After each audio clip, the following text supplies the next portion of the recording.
grâce à ce témoin d'usure, on peut faire un correctif de cette usure pour retrouver les mesures d'origine. Alors pas parfaitement celles qui étaient sur le plan d'origine, mais on s'en rapproche fortement grâce à cette pierre noire. Et c'est donc le dernier slide de ma présentation. On peut se rendre compte que dans le temple de la vallée, on a un mixte apparemment de mesures en coudées et en mètres.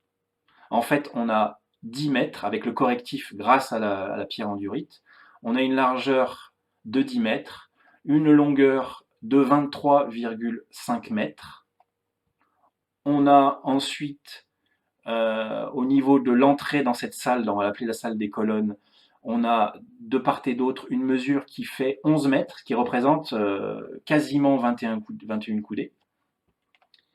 Et ensuite, tout le reste, dans le bas du temple, est en coudées entières. 5 coudées, 15 coudées, 35 et 6. C'est comme si vous rentrez par...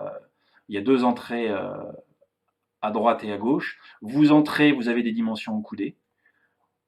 Vous arrivez au couloir d'entrée dans la pièce principale qui fait 5 coudées. Vous avez des mesures de part et d'autre qui sont à la fois en mètres et en coudées, puisque 11 mètres égale 21 coudées, à un poil de chameau près. Hein.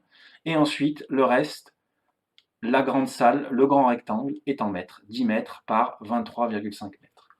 Donc là où je voulais en venir, c'est que, voilà, pour moi, en plus de lire tout un tas d'informations, le nombre d'or, pi, et puis pour moi surtout beaucoup d'informations astronomiques, on a tout un tas d'indices qui sont laissés.